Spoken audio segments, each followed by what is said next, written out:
I wanted to get your take on the vet scratch controversy, because Nick and I talked about it, and Christina and I talked about it at the week after the show.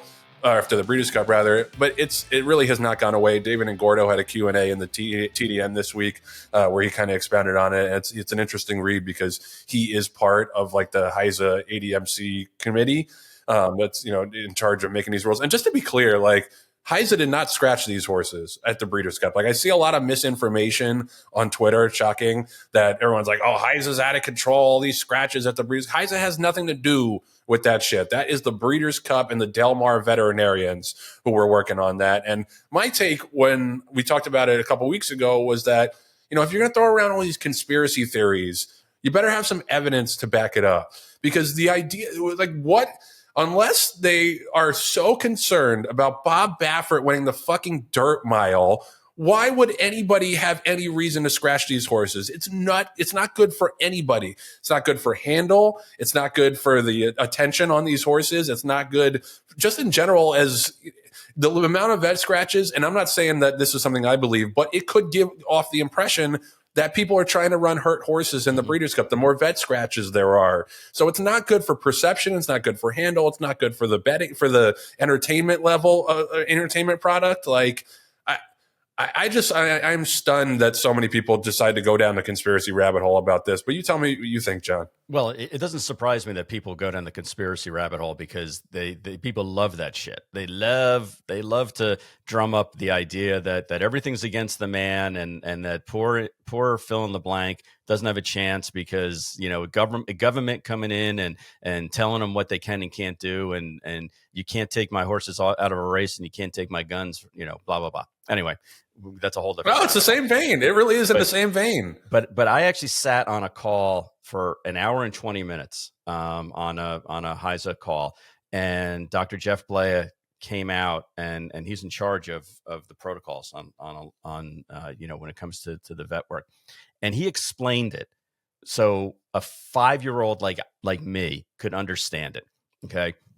And just bear with me a second while I go through this, because I need to set the stage a little bit when it comes to the Breeders' Cup and the whole week-long process that goes on to decide whether or not horses are sound enough to run. And Dr. Blea kept saying it is not foolproof. It is something that we're always tinkering with, and we're dealing with athletes, and they're trying to perform. So yeah, there were a couple of horses actually that ran that were sound, jumped through all the hoops and all the reviews, and didn't finish their respective races. And that's a difficult thing, but they're trying to make sure that horses are sound enough to be able to run. And here's the protocol that I didn't even know, Joe, the full extent of it. But here's a protocol that a Breeders' Cup entrant has to go through. Number one, there are 3 groups of vets, 25 in total. 19 of the vets are employed by the Breeders' Cup. Then there are domestic veterinarians known as regulatory vets. And then in this case, the CHRB also has vets on track to review and watch all the horses. The attending vet on each horse reviews the entry prior to entries, meaning they watch races, they watch the horses warm up, workout, and everything, and basically green light that this horse should be okay to enter into a race. Every morning, the horse has to jog in front of veterinarians, different teams of veterinarians, to ensure their safety and that they are sound. When the horses go around the racetracks, they not only have in their saddle towels biometric markers to make sure that horses are free and clear and using themselves properly. That information is reviewed.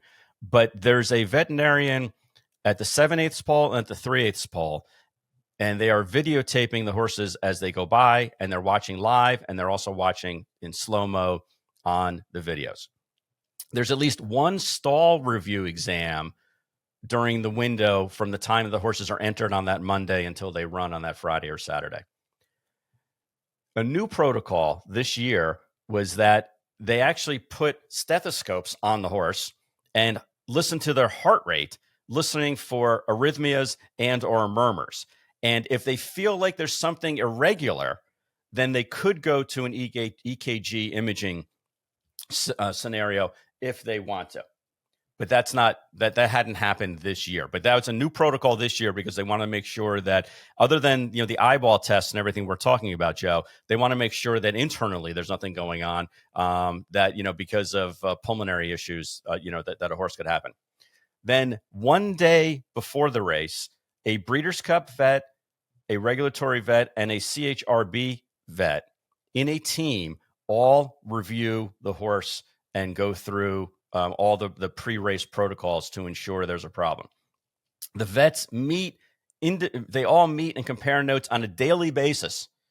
So that way, if somebody's looking at nitrogen one day and then looking at Super Corredora the next day, they're comparing notes with the vets that are watching, all those horses to ensure that there's no inconsistencies. Or, hey, this horse is a little bit off, but that's its natural gait. I hope you recognize that. And they do communicate with the trainer and with whomever the trainer has employed as their regular vet at home to go over and make sure that they're not missing anything. All that information is shared with the trainer, and all of those notes are put into the Compass program so all the veterinarians can have a chance to review accordingly. And then they get to the post parade, Joe, when they actually have a jockey on their back. And that is the final review for soundness. And that's really important because at that point in time, the track vet has all the authority to make a decision. It's not the stewards. It's not any of the other vets that watch the horse for the entire weekend, but all this information has been given to the track vet in advance. So that way, if they see that there's any inconsistencies or irregularities, or the horse just doesn't look right, they have the final and full authority and decision-making to scratch the horse at that point in time. Okay. And the regulatory vets at that point in time are not diagnosing what the problem is. They're just deciding about whether or not they should scratch the horse. So I think that people are also getting kind of up in arms because they're like, oh, what does the regulatory vet know if so-and-so has a hot foot or is off behind or whatever it is?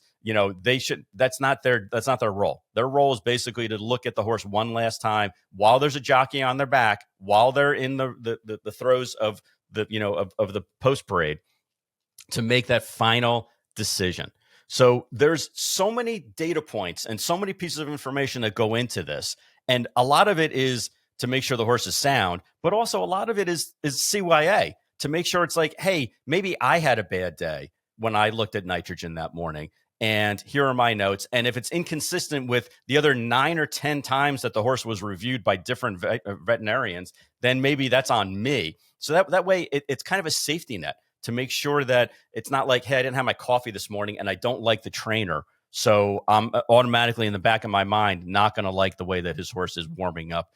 There are so many levels and layers and protocols. And like I said, I just delineated down all the information in a 3-minute review that took an hour and 20 minutes to review with photos and videos and so on. But I can't thank Dr. Blia enough for walking me and us as a group through the process so that we have an understanding of it. Do I like it when my horse gets scratched? I just had a horse this week in New York got scratched. Was I happy about it? No, I was pissed because the whole time I'm going back through my vet notes, and my bills, looking to see if there was anything that should have been a problem. And you know what it was, Joe? It was because the horse kicked the stall and its shoe moved, and because of that, the nails were hitting a nerve in its foot, and therefore the horse was off. So, was it a catastrophic situation? No. But you know what? I don't want my athlete to run unless he's 100%. And I appreciate, after I get over the fact that I'm annoyed because we got scratched, I appreciate the fact that they're looking out for the betterment and of my horse.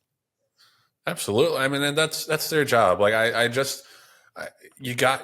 people got to stop with they have an agenda against this trainer or that. You have no evidence. You have no evidence at all for any of that. So stop with the nonsense. Like I'm going to read some of the stats that Dr. Blee gave in one of these meetings where he's talking about the vet scratches, particularly in California. says there were 23 horses scratched in the post parade last year in California. It took an average of 108 days for those horses to return to the races, whereas it took their cohorts an average of 39 days. So nearly 3 times as long to come back to the races if they're a vet scratch in the post parade. In fact, nearly half of those scratch have not even returned to the races at all. Of the 803 claims in California last fiscal year, 109 or 13% were voided post-race. Of those 109, nearly half have failed to return to the races. And the other half took an average of 148 days to return to racing compared to the 28 days that it took 95% of their cohorts to return to racing. So the data is absolutely clear. And this is the case in New York too. Dr. Durenberger, Jennifer Durenberger, did a presentation on this recently on the voided claims in New York. Like, it is undeniable that vet scratches, more often than not, will find issues that are not necessarily detectable to the naked eye. And this is their job. This is their job, is to make sure that we're doing every single thing possible we can to avoid breakdowns. Because I saw one at Del Mar on Thursday on the undercard, and it was horrific. And it was honestly one of the worst I've ever seen. It was on a turf course. I think it was like the 5th race, and it was absolutely brutal. And anybody that's ever seen one does not ever want to see one ever again. And I'm just so tired of the selfishness and the myopia from people who are pissed off that their horse got scratched and they're suing and this and that. Yeah, maybe in this instance they got it wrong. Maybe. But chances are overall they're going to get it right. Like, look at Grande. When Grande got scratched from the Derby earlier this year, and has he raced since? Have you seen Grande since? And this was someone that Mike and Todd Pletcher swore up and down was sound. And I'm not saying that they were trying to run a herd horse. Right. That's not what I'm saying. What I'm saying is that the regulatory vet, the vet who is ultimately in charge of that horse either running or not running that day, is another layer of defense to something that you might not see if you think that your horse is sound from watching them gallop and watching them breeze and then watching them cool out. It sucks. It sucks to have a horse scratch, especially from a big race. Mm-hmm. But at the end of the day, do you want to go back to 2019 when horses were breaking down left and right, and the cover of the Washington Post and every major newspaper was about all these horses dying? Because that's the alternative. If we relax the regulatory vet standards in this sport, that's what we're going back to. And all the people that, were rightfully at that time saying the sky was falling, a lot of them are the same people now who are saying, oh, it's overreach by the veterinarians and this and that. And I just, there's so much selfishness in this game. And I just wish that, be pissed off on that day. Be like, oh, well, everything the horse was showing us was that he was sound. Be pissed off on that day. But if you can take a step back the next day or a couple of days later and say, hey, it didn't work out for us. We think the horse was sound. But at the end of the day, this is for the betterment of the sport. That would go a long way in terms of providing the support for the vets that they need right now, because it's a hard enough job as it is. Terrible job. And they don't need people sniping at them on fucking Twitter and yelling at them on the phone or at the barn and this and that. Like, can we take a breath? Can we take a step back? And I say this, like John, West Point has had several horses scratch from major races that we would have told you the morning of the race was sound, but you gotta walk the walk. You can't just talk the talk. You can't just say you're all in favor of safety and it's the number one priority until a vet scratches my horse. Then it's all this overreach and we got to upend the system.